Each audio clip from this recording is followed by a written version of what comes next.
Ушу көндәрдә район хакимиятеннән һәм мәгариф бүлегеннән килүсе делегация Ходайбирдә авылында яшәүсе бөек Ватан һугышы ветераны Зәки Рәсүл улы Әмировка юбилей медалы тапшырып, укытучылар көне менән котлап киттеләр. Ветераныбыз тарихи медалды асык йөз менән куанып кабул итте. Әйткәндәй, республикабызның 100 еллыгына арналган медалды быел күп олы буын вәкилләре алып куанды.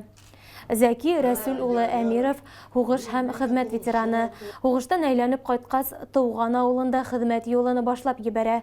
30 елдан ашу гомерен балаларга белем бирүгә багышлай. Мәктәп директоры ла булып эшләй. Тормыш иптәше менән 6 балага гомер бүләк итәләр. Икенче язга уга 95 яшь тула. Тормышына зарланмай, балалары, yeğen-yeğensәрләре менән кайнап яшәй олатай. Шул яшәп ятабыз. Şol aprel ayında 95 yaş doldurıp ölürüp bulamı yok mu indi? İlken hav bulanlar